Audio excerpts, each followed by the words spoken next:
என் பிரியமான உங்கள் அனைவருக்கும் என்னுடைய அன்பான வணக்கம். நான் உங்கள் திருச்செங்கோடு ஹரிமாணிக்கம்.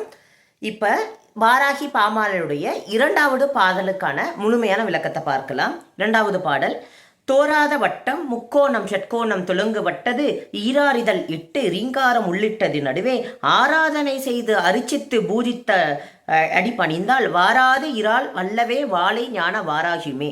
இந்த பாடலில் அம்பாளை யந்திர வடிவமாக வாராகி அம்பாளை எப்படி பூஜை பண்ணலாம், அந்த யந்திர வடிவமாக அவளை பூஜை பண்ணும்போது நமக்கு கிடைக்கும் பலன்கள் என்ன, அவள் என்னென்ன ரூபங்களாக பஞ்சபூதங்களின் வடிவமாகவும் இருக்கின்றன சொல்லப்பட்டிருக்கின்றது. தோராத வட்டம் அப்படின்னு சொல்லப்பட்டது.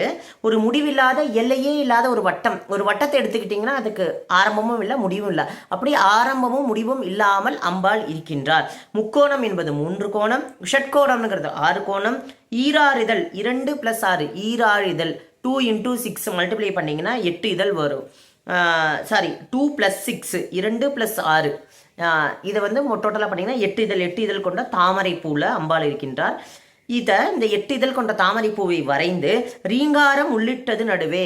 ரீங்காரம்னா நடுவில் ஹ்ரீங்கிற தமிழில் ஹ்ரீங்காரத்தை தமிழில் சொல்லும்போது ரீங்காரம்னு வரும். அந்த ஹ்ரீம் என்ற பீஜ மந்திரத்தை எழுதி ஆராதனை செய்து அரிச்சித்து பூஜித்து அடிபணிந்தால் வாராது இரால் அல்லவே வாழை ஞான வாராகியுமே.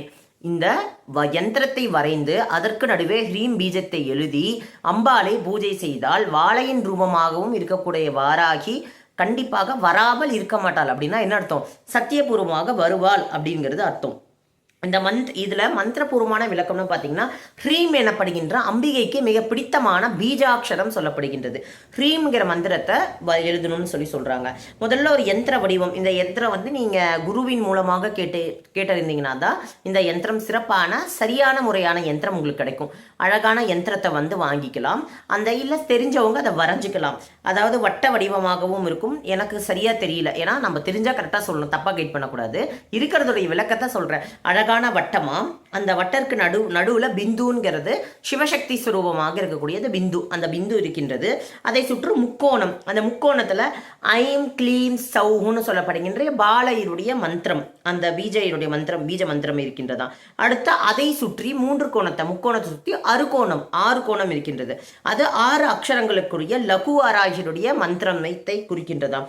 அடுத்து 8 இதழ் இருக்கின்றது. 8 இதழ் தான் தாமரை மலர் போன்றது. அது பெருமாள் மகாவிஷ்ணுவின் சுரூபமாக வராகமூர்த்தியின் ஒரு சக்தியாகவும் வாராகி அம்பாள் இருப்பதனால் இது அஷ்டாட்சரமாகிய ஓம் நமோ நாராயணாவையும் குறிக்கிறது எனலாம் அப்படின்னு சொல்கிறாங்க. இப்போ சிவசக்தியின் அடையாளமாக பிந்து முக்கோணம் ஒரு ட்ரையாங்கல், அதை சுற்றி ஷட்கோணம் 6 இருக்கக்கூடிய ஷட்கோணம், அடுத்து மொத்தமாக 8 இதழ் கொண்ட தாமரை. இது எல்லாமே சேர்ந்தால் ஒரு வாராகி யந்திரம் உருவாகும்.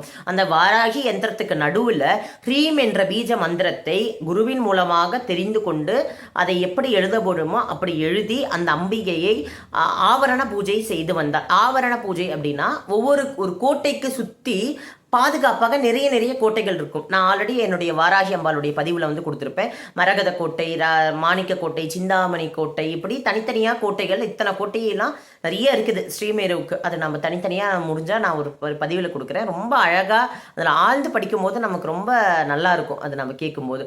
அப்படி இது எல்லாமே நம்ம பார்க்கும்போது இப்படி எல்லா விதமாகவும் அம்பாள் ஒரு கவச்சமாக நம்பி காக்கின்றார் இல்லையா. அப்போ அவளை சுற்றி பல ரூபங்களை அவளே கவச்சமாக தேர்ந்தெடுக்கின்றாள். அதான் சுற்றி ஒவ்வொரு பிரதமாவரணம், துதியாவரணம், திருத்தியாவரணம் 3 ஆவரணங்கள் இருக்கின்றது. அந்த ஒவ்வொரு ஆவரணத்திற்கும் ஒவ்வொரு வாராகி தேவதையாக இருக்கின்றார். அப்படி அந்த ஆவரணத்தை எல்லாம் பூஜை செய்து முறைப்படி அது மந்திரங்கள் வரும். பாதுகாம் பூஜை நமஹ அப்படின்னு சொல்லி மந்திரங்கள் வரும். அது ரொம்ப ரகசியபூர்வமான மந்திரங்கள். குருவின் மூலமாக தான் தெரிஞ்சு கொள்ளணும்.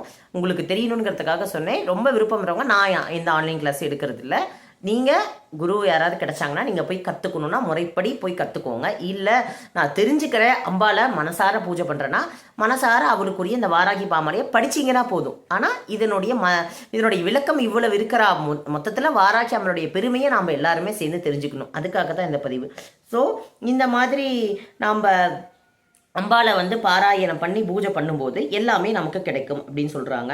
அதான் இந்த யந்திரத்தை பிந்துங்கிறது ஆகாசமாகவும், முக்கோணம் சொன்னாங்களே அந்த ட்ரையாங்கிள், அந்த முக்கோணம்ங்கிறது வாயு, 6 கோணம், 6 இதழ் கொண்ட அந்த 6 கோணம் அக்னி, வட்டம் ஜலம் நீர், 8 இதழ் கொண்டது பூமி, மொத்தம் 5 பஞ்சபூதங்களின் சுரூபமாக அந்த வாராகி யந்திரம் இருக்கின்றது. வாராகி யந்திரத்துக்கு நடுவே அம்பாள் வாராகி தேவியாக இருக்கின்றார். அப்படிப்பட்ட வாராகியை நாம் பூஜை செய்தால் நமக்கு எல்லா விதமான நலத்தையும் பலத்தையும் அவள் அருள்வாள் அப்படிங்கிறது தான் இந்த இடத்துல சொல்லப்பட்டது. மறுபடியும் படிச்சிடுறேன்.